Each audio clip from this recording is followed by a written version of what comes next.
Hai, Assalamualaikum. Perkenalkan, saya Surya Zafira Bilkis dengan NPM 121023005. Nah, saat ini saya sedang kuliah di Universitas Swadaya Gunung Jati atau Unsuagati, khususnya pada kelas Manajemen Non-Reg atau reguler sore. Nah, tujuan saya untuk membuat video ini adalah membantu teman-teman untuk lebih memahami terkait dengan arti pentingnya human capital. Nah, sasaran dari video materi pembelajaran saya ini adalah teman-teman baik dari Unsuagati ataupun universitas lain yang sedang membutuhkan materi terkait dengan arti pentingnya human capital. Nah, untuk mengefektifkan waktu, kita langsung aja ke pembahasannya ya. Semoga bisa membantu teman-teman semua dan dapat difahami dan dimengerti dengan baik ya. Assalamualaikum. Nah, sekarang saya akan coba menjelaskan terkait dengan arti dan pentingnya human capital.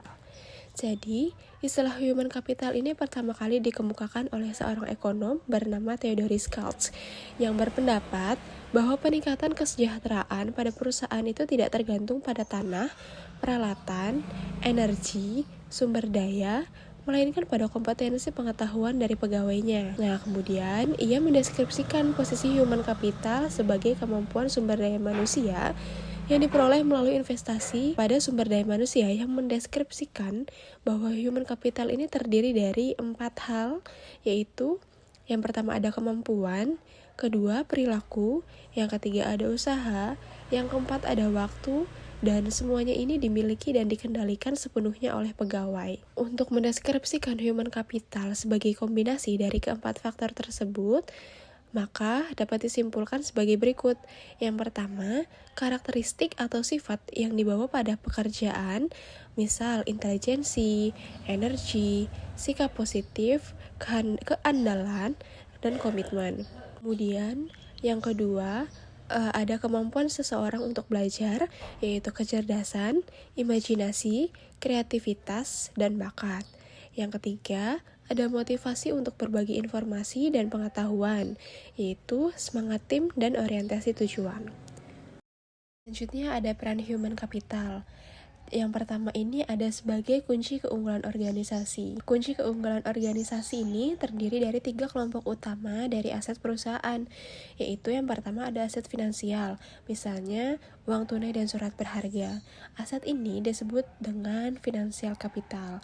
Kemudian yang kedua ada aset fisik, terdiri atas peralatan, gedung, dan tanah. Yang terakhir ada aset tak berwujud, yaitu seperti modal organisasi, aliansi bisnis, pelanggan, merek, reputasi, modal intelektual.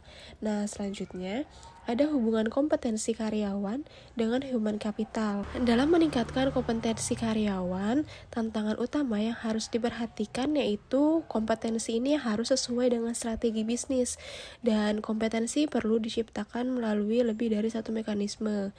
5 cara untuk meningkatkan kompetensi karyawan yaitu dengan cara 5B.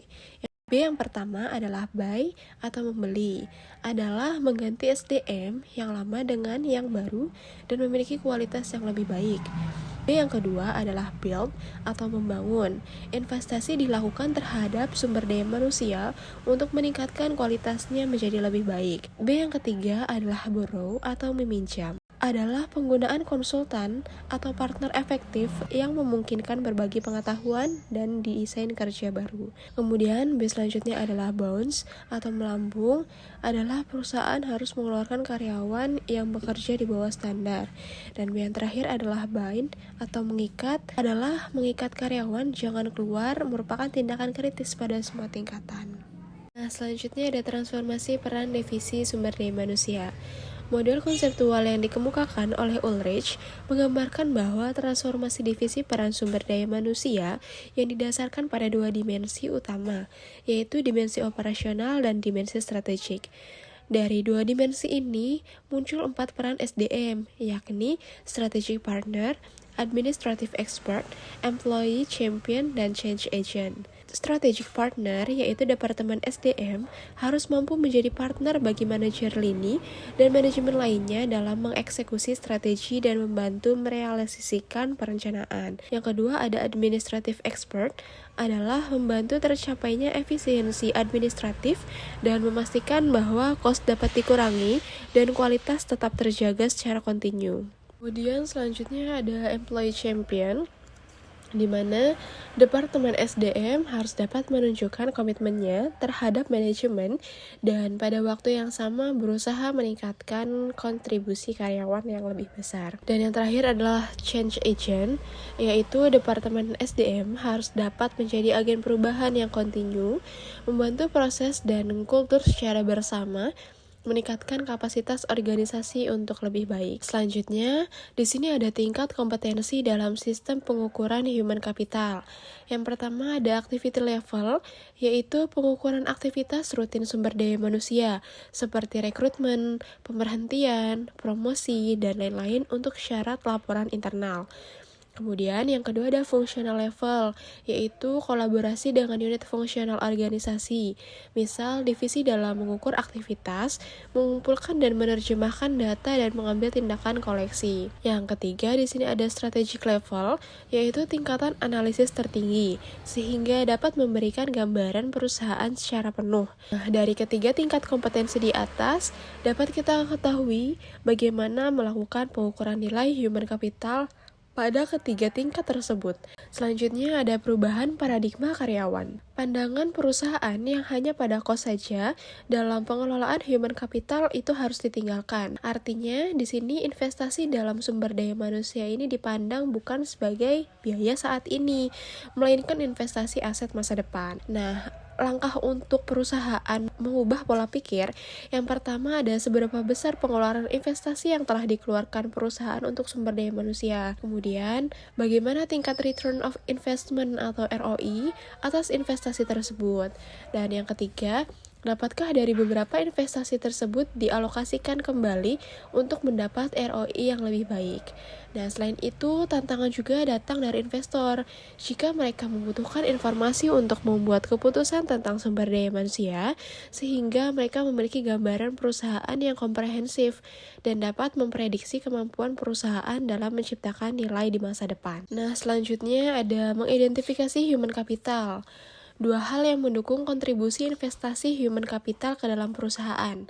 Yang pertama, karyawan dengan human capital tinggi lebih mungkin memberi layanan konsisten dan kualitas tinggi, sehingga perusahaan tempat mereka bekerja dapat mempertahankan pelanggan atau menarik pelanggan baru. Kemudian yang kedua, pelanggan potensial dapat menggunakan kualitas human capital dari karyawan perusahaan sebagai alat penyaring untuk memilih layanan yang mereka sediakan.